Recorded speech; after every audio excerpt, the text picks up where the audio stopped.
Tuduh Jokowi tidur nyenyak di tengah duka akibat Covid. Rahlan Nasyidik mau provokasi, ditulis oleh Widodo SP di siwar.com. Sebelum kita lanjut, jangan lupa subscribe dan nyalakan loncengnya agar Anda menjadi yang pertama mendapatkan informasi dari jurnal terupdate. Rahlan Nasyidik, kader Partai Demokrat, diberitakan kembali melontarkan pernyataan yang mengandung tuduhan berdasarkan opini pribadi yang tidak berdasar. Tuduhan yang diarahkan kepada Presiden Joko Widodo yang kini sedang berpikir keras bagaimana cara menanggulangi dari penyebaran COVID-19 yang semakin menggila dengan segala dampak yang menyertainya. Pernyataan ini belum lama disampaikan lewat cuitan @Rahlan Nasyidik yang dimulai dengan pengakuan kader partainya Mas AHY ini terkait perasaannya akibat banyaknya orang meninggal karena paparan COVID-19. Sedih, lalu stres, lalu cuma bisa menghela nafas. Tiap kali membuka halaman FB, satu kawan meninggal, satu kenalan meninggal, satu lagi dan satu lagi. Satu kawan positif, satu kenalan juga positif, satu lagi dan satu lagi. Lalu barusan dikabari tetangga sebelah rumah juga. Sampai di sini masih terlihat normal. Tetapi berikutnya cuitannya mulai mengarah pada kebiasaan orang yang suka nyinyir karena tidak suka dengan Joko Widodo selaku Presiden Republik Indonesia yang sedang berjibaku dalam menangani setiap dampak COVID-19 di negeri ini. Seharusnya atau setidaknya negara hadir saat ini dalam wujud tabung-tabung oksigen.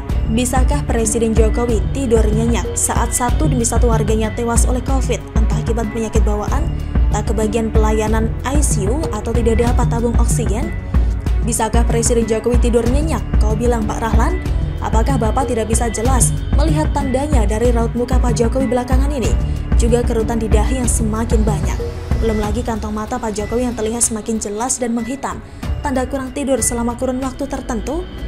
Hal itu pun sudah sempat disampaikan oleh Ali Mohtar Ngabalin selaku tenaga ahli utama kantor staf presiden atau KSP saat menyampaikan kepada publik perihal kantong mata Presiden Jokowi yang terlihat cukup mengkhawatirkan bagi sebagian orang. Dari menit ke menit, dari jam ke jam, Presiden memantau terus, kata Ali Mohtar Ngabalin dalam sebuah diskusi daring Minggu 27 Juni 2021. Ngabalin juga berkata bahwa Presiden Jokowi melakukan pemantauan dengan menelepon langsung para menteri, gubernur hingga wali kota. Tidak hanya perkembangan kasus yang Presiden kontrol, tetapi juga angka keterisian rumah sakit. Sebab lonjakan kasus beberapa waktu belakangan berakibat pada meningkatnya keterisian tempat tidur atau bed occupancy rate di rumah sakit rujukan COVID-19.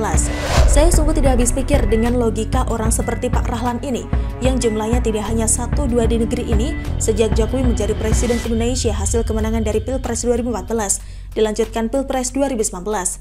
Entah karena partainya, tepatnya Sang Ketum, tidak mendapat jatah kursi menteri padahal sudah disebut-sebut oleh media akan dijadikan menteri. Lah kok ternyata di PHP-in sama berita di berbagai media. Atau karena dirinya pernah dirugikan secara pribadi oleh Pak Jokowi dan berbagai kebijakannya, saya tidak tahu persis.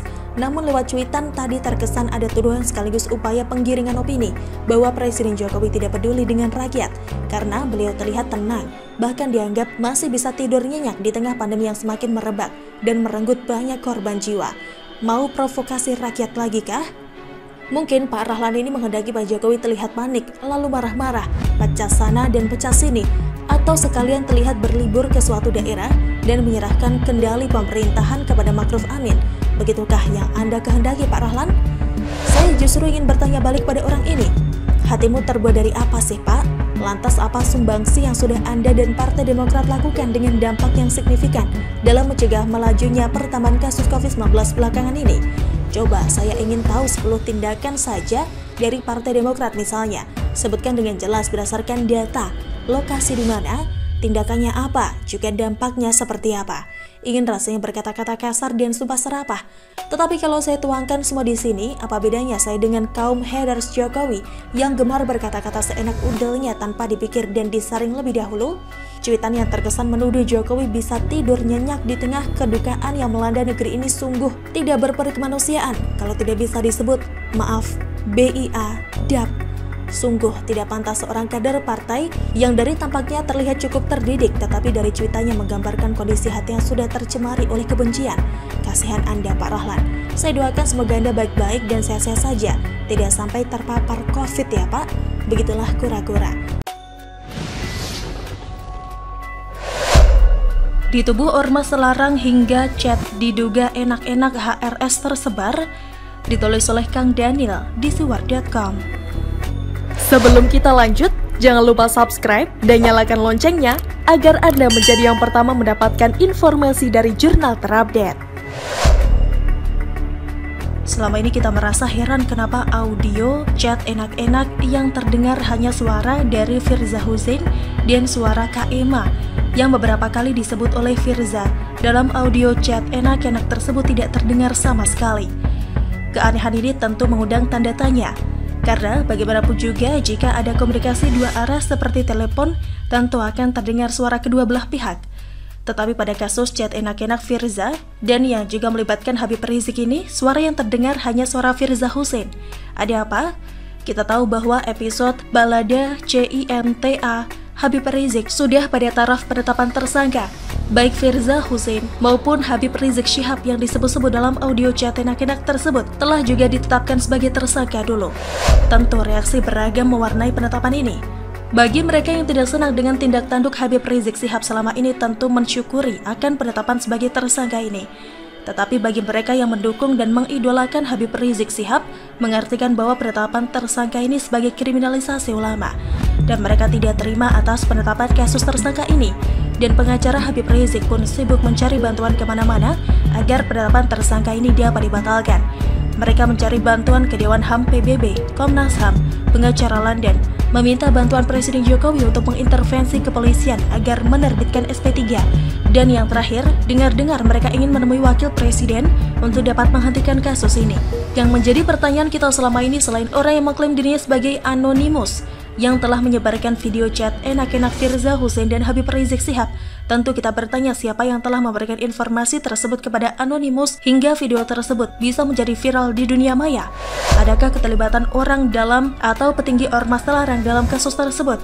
Karena petinggi tersebut tidak senang dengan Habib Rizik Syihab dan ingin mengkudeta Habib Rizik sebagai ketua ormas terlarang.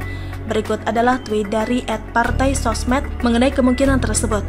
Kasus terbongkarnya chat enak-enak ini sebenarnya tidak lepas dari perpecahan di internal ormas radikal itu sendiri. Ada petinggi ormas radikal yang memang ingin menyingkirkan HRS, dan itu bisa dilihat dari rekaman pembicaraan para wanita tersebut. Jika kita kritis mendengarkan rekaman percakapan tersebut, maka kita bisa tahu bahwa suara salah satu pihak absen dalam rekaman tersebut. Salah satu pihak yang absen suaranya tersebut kebetulan punya hubungan erat dengan seorang petinggi ormas radikal itu. Kesannya siapapun yang mendengarkan rekaman percakapan tersebut, dia ingin melindungi sumbernya. Jadi, daripada sibuk-sibuk mencari siapa yang mengedarkan chat enak-enak itu, sebaiknya mulai melihat ke dalam dan memahami perpecahan yang sedang terjadi. Tweet dari @partai_sosmed tersebut membuat kita jadi berpikir, apakah memang ada seorang pengkhianat di tubuh ormas terlarang yang ingin menghancurkan nama Habib Rizik Syihab dan mempunyai rencana untuk menggantikan Habib Rizik Syihab sebagai ketua ormas terlarang, dan itu memungkinkan karena saat ini orang tersebut adalah seorang petinggi ormas terlarang. Analisa dari @partai_sosmed ini pun mendapatkan tanggapan dari @suburbur, di mana akun tersebut membuat kronologi dari rangkaian kejadian hingga chat enak-enak tersebut menjadi viral. F curhat ke E nyimak curhatan F, cuma nyimak. E curhat tentang R. E jadi tahu ada sesuatu antara F dan R. E istri M orang dekat R. R titip telepon ke R yang katanya hilang. E cerita ke M curhatan F. Apakah kronologi dari cuitan @suburbur masuk akal? Jika benar berarti memang ada petinggi ormas terlarang yang ingin menghancurkan nama baik Habib Rizik Syihab. Dan kini dengan tersangkanya Habib Rizik pada kasus tersebut membuat rencana dari petinggi ormas terlarang ini makin menjadi kenyataan. Petinggi ormas terlarang ini terlihat seakan-akan membela Habib Rizik Syihab. Ini terkesan pada saat Kak Emma yang telah mengakui chat enak-enak tersebut kepada polisi, tiba-tiba membantah bahwa dia telah ditekan oleh pihak polisi untuk mengakui chat enak-enak tersebut. Tentu ini dilakukan supaya terkesan membela Habib Rizik Syihab dan untuk menghindari kecurigaan orang lain terhadap dirinya. Jika analisa dari akun @partai_sosmed dan @suburbur ini benar adanya, maka siap-siap kita akan melihat pengambil alihan kekuasaan di tubuh ormas terlarang dan Habib Rizik Syihab akan menyesali perbuatannya selama ini. Begitulah kura-kura. Bagaimana menurut Anda? Silahkan tulis komen Anda di kolom komentar.